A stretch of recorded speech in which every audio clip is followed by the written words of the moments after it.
सुप्रभात बच्चों, कैसे हैं आप सभी। उम्मीद है आप सभी खुश होंगे और स्वस्थ होंगे, वीडियोस भी देख रहे होंगे और अपना काम भी पूरा कर रहे होंगे। तो बच्चों एक बार फिर कक्षा 2 हिंदी में आप सभी का स्वागत है। बच्चों कल हम कर रहे थे हमारी हिंदी पाठ्य पुस्तक खुलते पंख का पाठ 15।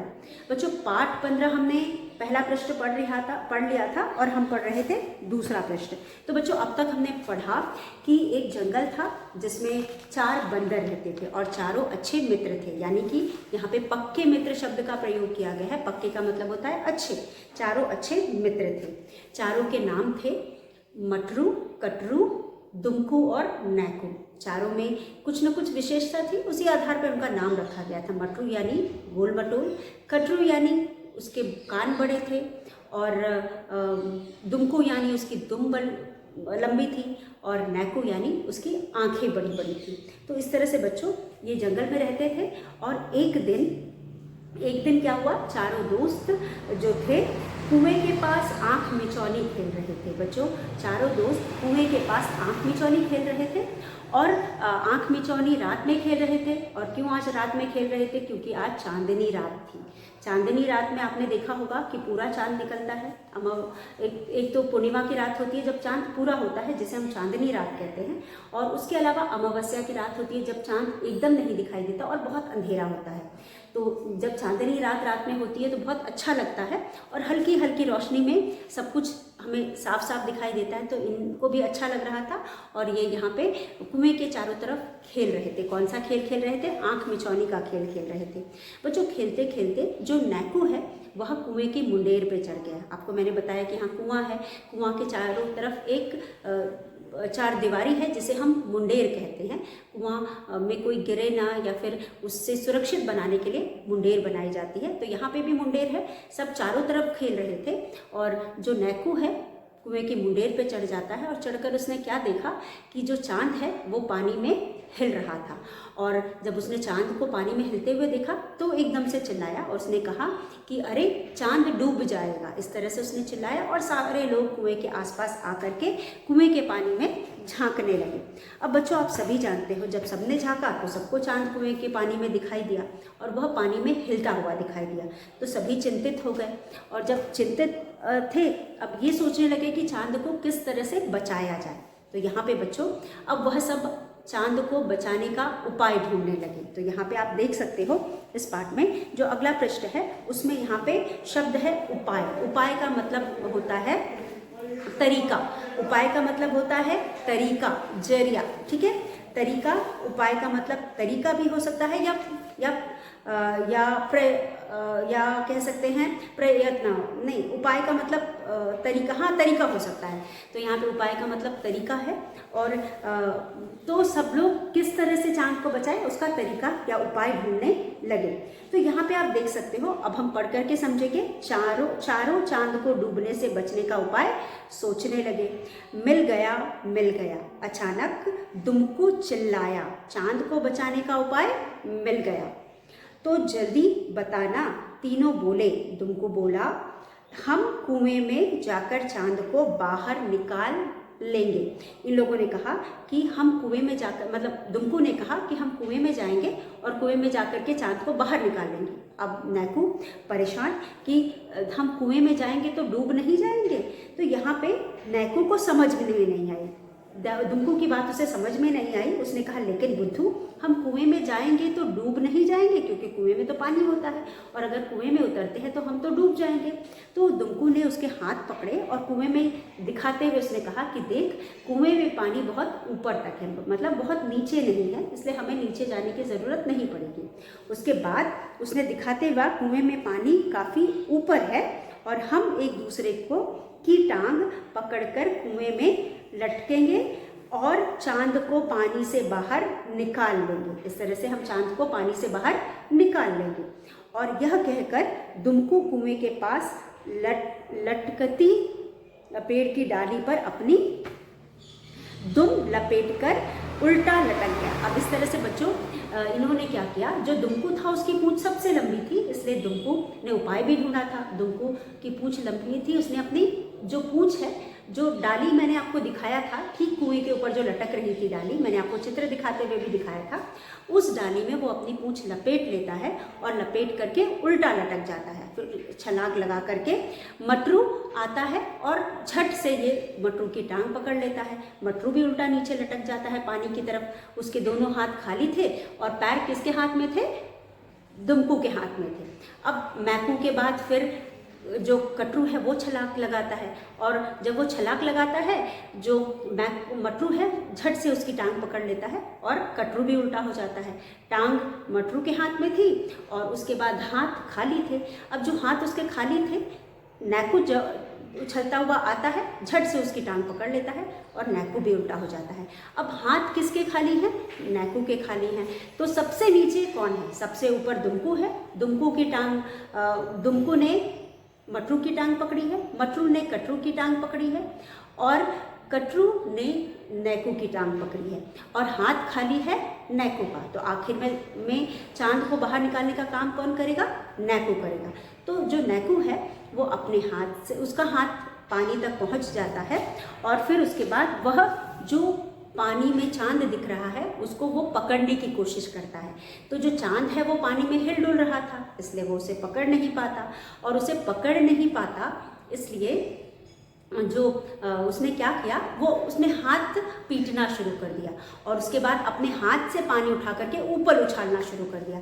और जब उसने पानी उछालना शुरू किया, एकदम से उसकी नज़र आसमान में पड़ी तो उसने क्या देखा कि जो आसमान है फिर अपनी जगह पे चमक रहा है। यह देखकर वो बहुत खुश हुआ और जोर से चिल्लाया, चांद बच गया। अब यहाँ पे आप अपनी किताब में देख सकते हो प्रयत्न। प्रयत्न का मतलब प्रयास भी होता है, कोशिश करना भी होता है। प्रयत्न, प्रयास या कोशिश करना। तो यहाँ पे वह प्रयत्न करने लगा, तो कोशिश। और हाथ मारना का मतलब होता है प्रयत्न करना। प्रयत्न का मतलब होता है कोशिश, हाथ मारना का मतलब कोशिश करना। उसके बाद फिर यहाँ पे चांद पानी में हिल रहा था, वो नहीं पकड़ पा रहा था। नैकू चांद को अपने हाथों में पकड़ने का प्रयत्न करता है। तो प्रयत्न मतलब कोशिश। यहाँ पे प्रयत्न का मतलब है कोशिश, कोशिश और कोशिश। और धैर्य का मतलब है, उसके बाद दूसरी पंक्ति में है हाथ मारना। हाथ मारना का मतलब है हाथ, हाथ, हाथ मारना। माँ पे आ की मात्रा, मारना। हाथ मारना यानी कि कोशिश करना, यानी कि प्रयास करना। कोशिश करना, कोशिश करना, प्रयास करना या कोशिश करना। अब वो कोशिश कर रहा था लेकिन नैकू नहीं पकड़ पाया और ऊपर से सब लोग चिल्ला रहे थे कि भाई जल्दी करो, हम यहाँ पे एक दूसरे को नहीं संभाल पा रहे हैं, तो यहाँ पे हम लटक नहीं पा रहे हैं। तो नैकू कहता है धीरज रखो, बस अभी निकालता हूँ। सबको धीरज देते हुए, सब्र रखते हुए, उनको सब्र रखने को कहता है और कहता है कि सब्र रखो यानी धीरज रखो, अभी निकालता हूँ। धीरज का मतलब है सब्र या धैर्य।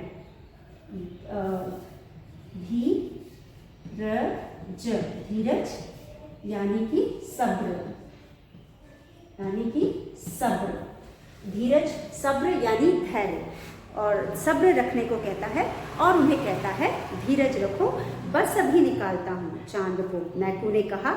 वह दोनों हाथों में पानी भरकर ऊपर उछालने लगा। तभी उसकी नज़र ऊपर आकाश पर गई।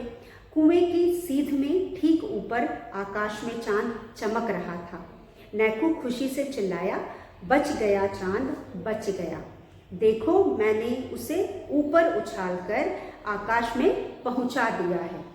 शाबाश नैकू, शाबाश। तो सभी लोग उसको शाबाशी देने लगे और सभी लोग खुश हो गए।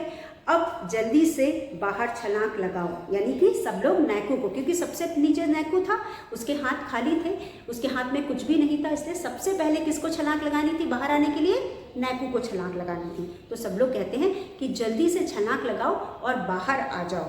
और दुमकू बोल पड़ा, जब नैकू, मटरू और कटरू छलांग लगाकर बाहर आ गए तो दुमकू भी अपनी दुम खोलकर डाली से उतर गया। अब जब सबने कहा सबको छलांग लगाने के लिए, तो सबसे पहले नैको छलांग लगा करके बाहर आया, उसके बाद कटरू छलांग लगा करके बाहर आया, फिर उसके बाद मटरू छलांग लगा करके बाहर आया, और फिर जब सब छलांग लगा करके बाहर आ गए तो दुमकू भी अपनी पूंछ खोल करके छलांग बाहर लगा के आ गया। अब चारों ने ऊपर आसमान की ओर देखा और बोला, वाह कैसा सुंदर चांद चमक रहा है। चारों प्रसन्नता से नाचने कूदने लगे, बोले हमने चांद को बचा ही लिया। और इस तरह से चारों यह सोचकर खुश होने लगे कि उन्होंने चांद को बचा लिया है। अब बच्चों, इस कहानी को पढ़कर आपको क्या समझ में आया? यहाँ पे जो चारों बंदर थे वो कैसे थे? जो यहाँ पे चारों बंदर हैं वो कैसे थे? आप उनके बारे में क्या कहना चाहोगे?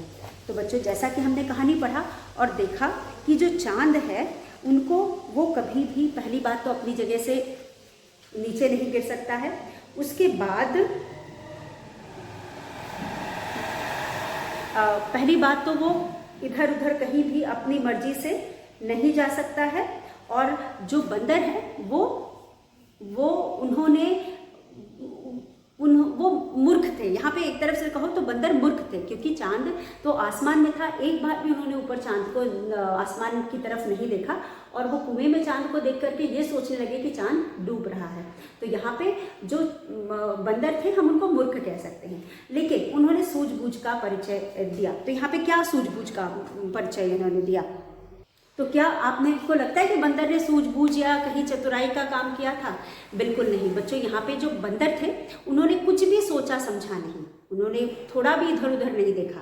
उनको चांद की परछाई पानी में दिखाई दे गई, और यह देख करके वो ये सोचने लगे कि चांद जो है आसमान से नीचे गिर गया है और वो डूब रहा है। उन्होंने एक बार भी आसमान की तरफ नहीं देखा, ना उन्होंने पता करने की कोशिश करी कि क्या सही में चांद डूब गया है, और बस वो चांद की परछाई को देख करके उन्होंने इतना कुछ कर दिया। तो इसीलिए कभी भी हमें बिना सोचे समझे कोई काम नहीं करना चाहिए। हमेशा हमें जब भी हम कुछ करते हैं हमें सूझबूझ के साथ करना चाहिए, हमें बहुत सोच समझ के करना चाहिए, हमें चतुराई का परिचय देना चाहिए। लेकिन यहाँ पे बंदरों ने तो मूर्खता की थी, उन्होंने तो चांद को की परछाई को पानी में देख करके उन्होंने कहा कि बंदरों ने कहा कि ये चांद जो है वो डूब रहा है। तो यहाँ पे इस कहानी को हमें पढ़कर समझ में आता है कि हमें कभी भी एक दूसरे की बात में नहीं आनी चाहिए। जैसा कि एक बंदर ने कहा वही देख करके सारे चले गए, किसी ने भी आसमान की तरफ देख करके ये पता करने की कोशिश नहीं की कि जो चांद है वो अपने जगह पर था, बल्कि जो पानी में दिखाई दे रहा था वो उसकी परछाई थी। तो इस तरह से बच्चों हमने इस पाठ को पढ़ा, और मुझे उम्मीद है कि पाठ में जो भी हमने पढ़ा वो आपको समझ में आया होगा। और पाठ के बाद कुछ शब्द दिए गए हैं, एक बार हम उन्हें भी देख लेते हैं। इन शब्दों को हम पहले भी देख चुके हैं और एक बार फिर समझ लेते हैं। तो यहाँ पे जो पाठ है इसमें कुछ शब्द थे, जैसे कि दुम की मतलब होता है पूंछ। द पे छोटे की मात्रा, दुम का मतलब है पूंछ। प पे बड़े की मात्रा, चंद्र बिंदु, और छ पूंछ। उसके बाद यहाँ पे अगला शब्द है उपाय। उपाय का मतलब होता है तरकीब। उ पा और य, उपाय। उपाय का मतलब होता है तरकीब। क पर बड़ी की मात्रा, की ब, तरकीब। ये हो गया तरकीब, या हम तरीका भी कह सकते हैं ना, तरीका। क पे आ की मात्रा का, तरीका। उसके बाद है प्रयत्न। प्रयत्न का मतलब है कोशिश। उसके बाद है हाथ मारना।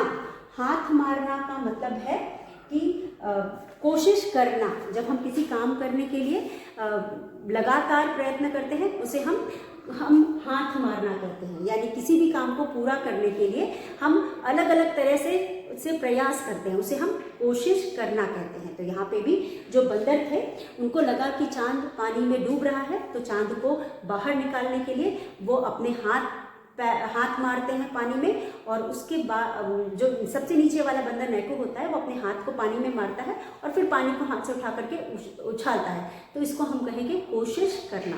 तो ये कुछ शब्द थे जो हमने पाठ में पढ़े थे। आप इसे पढ़ेंगे, अपने कॉपी में लिखेंगे, लेकिन इससे पहले हम कठिन शब्द लिखेंगे।